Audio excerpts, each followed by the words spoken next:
Next, I would like to talk about the smear crack model. Cohesive elements, although powerful, needs to be inserted in the mesh before the analysis, and that means that we need to know where the cracks are going to occur. Otherwise, we have to insert cohesive elements between every two bulk elements, and that is extremely computationally expensive, and you may not want to do it very often, and not all over the place at least. In the general case, for instance, as shown by the photo here, you don't know where the crack is going to appear, and you want to have a cheaper model to be able to roughly predict the damage patterns. And the smear crack model serves this purpose. The fundamental idea is to smear the existence of a cohesive crack within the element volume, so that we conceptually replace the cohesive element by a collection of micro cracks. But there is something that is still kept unchanged, which is the total energy dissipation upon failure. The total energy dissipation upon failure of the element needs to be the same as the energy needed to create this cohesive crack. In this case, it equals to the fracture toughness multiplied with the area of the crack. And the total energy dissipation of this element equals the integral of tau d epsilon from 0 to our failure strain integrated over the volume. And consider for the simple case where it is uniform stress state, we have our volume being A times L. L is the length, A is the area, cross-sectional area of this crack. We can get rid of A on both sides and then arrive at this equation. It says that the integral of tau d epsilon equals our fracture toughness divided by this L, which is the length of this element. This is the direction perpendicular to the cohesive crack. Graphically, it means that now our Tn epsilon n graph, which is the constitutive law between the two, takes a form that is very similar to the cohesive law. It ensures that upon total failure, the energy dissipation is consistent with the total energy needed to create the fracture, create the cohesive crack. It also means that this cohesive law is changing with respect to element size. So if we have a smaller element size, L is smaller, then this area is bigger. And if L is bigger, then this total area is smaller. So for a bigger element, we have more like a brittle type of failure, and for a smaller element, we have a longer softening curve. But the main objective is to ensure consistent energy dissipation. And similarly, as in the case of cohesive element, we can now write the constitutive tensor in terms of damage variable. And this damage variable, when assuming a bilinear type of cohesive law, can be calculated from our normal strain, epsilon n.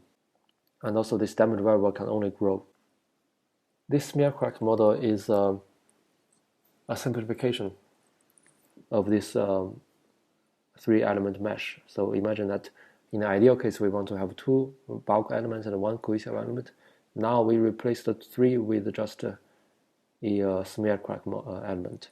What would happen in the modeling is that instead of having a sharp crack, which is physically the case, we are having a blunt notch in the mesh, because now we have everything smeared, including this sharp crack. And these are the fiber angles, for instance. They are the fibers, and let's assume that physically speaking, the crack would propagate along the fiber. If we have a mesh like this, where the edges of the elements are also aligned with the fiber direction, then we could have a nice aligned crack propagation. But in a generic case, your mesh may not be aligned with your fiber angle. For instance, you have a mesh for a laminate, then the mesh can only be aligned with a certain plies, not all of the plies in the generic case. What could happen is that in one ply you may have a mesh that is at an angle with the fiber, and although in reality your crack should continue to propagate, but in the finite element simulation you could have a crack propagating along either the upper direction or lower, and it could also propagate a bit to the lower and then go up. So all these scenarios could happen. This is because your mesh now is not aligned with the fiber direction, and once this triangular element fails, the next failure could occur either on top or the bottom. And once it occurs on one side, it most likely would favor that side, and then creates this so-called mesh bias. Now, this is just a simple example of uniaxial uniform tension for mode 1 failure. We could also have a mixed mode failure when this cohesive crack is at an angle with your loading direction, for instance like this. Now your length, which is perpendicular to this cohesive crack, would change, and this length can be calculated. And also you need to define mixed mode quantities for instance your mixed mode traction and mixed mode strain in a similar manner as in a cohesive element case. And then you based on your chosen criteria such as BK or power law, you have a definition for your mixed mode fracture toughness GMC. And similarly, if you have a bilinear cohesive law, you can have this update on the damage variable. Of course, it is still a smear crack model, so it suffers from the same mesh bias. This is the smear crack model. Traditionally, we also have so-called continuum damage mechanics model or continuum damage model. The two nowadays are very similar. The only difference is at the conceptual level.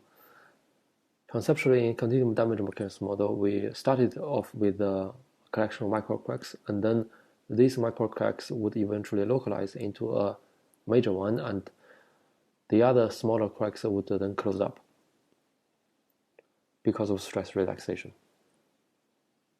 And the later development of this continuum damage model also ensures that the total energy dissipation upon failure of the element is equivalent to the energy needed to create this area of fracture. So there is an energy constant there. And the only difference here is that now the initial part of the curve could also have a softening, could also have damage. So you may not have a perfect linear elastic behavior up to a load drop.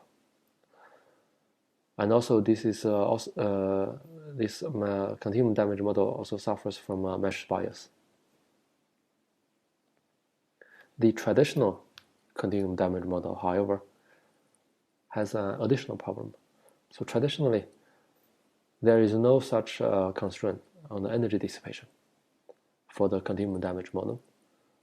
What it means that you have a fixed stress strain curve for regardless of your element size.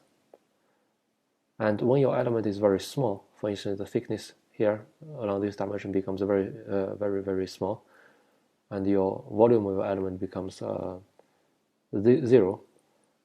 then your total energy dissipation upon failure is also approaching 0.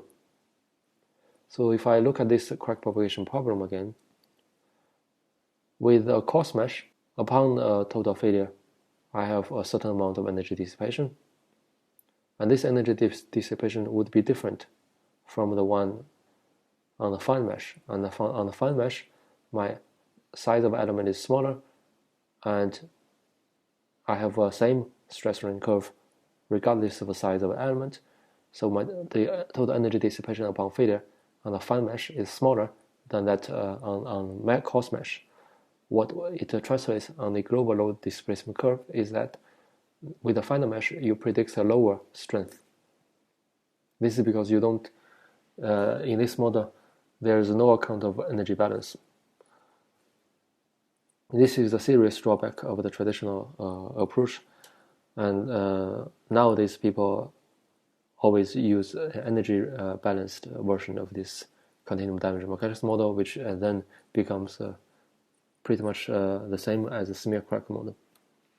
The major ingredients of a smear crack or continuum damage model are, first of all, the initiation criteria, which is the function of stress tensor, and the material strength parameters, where you need to evaluate the initiation of damage. Then there must be a propagation criteria to determine how the damage variable grows. It is a function of your energy dissipation and fracture toughness for different modes, and also for the mixed mode case. You continuously update your damage variable according to your chosen evolution law or cohesive law, and then upon final failure, your damage variable become 1. You could have multiple damage mechanisms. For such a case, you need multiple initiation and propagation criterion. For the case of composites, you will need to have one set for each of these mechanisms, such as fiber tension and compression, matrix tension, matrix compression, and delamination, etc. For matrix compression, you have an angle because of the shear failure, and for fiber compression, you have fiber kinking. So these are different from the tension case. And then combined together, you could have on a laminate level very different failure mechanisms. You could have a brittle type of failure where the crack cuts across all the plies, and on the other extreme, you could have delamination even before any fiber failure. In between, you have this kind of pull-out, where you have a triangular-shaped delamination area, accompanied with matrix cracking and also some extent of fiber breaking. So it can get very complicated, and certainly a single failure criteria would not suffice to predict such kind of behavior.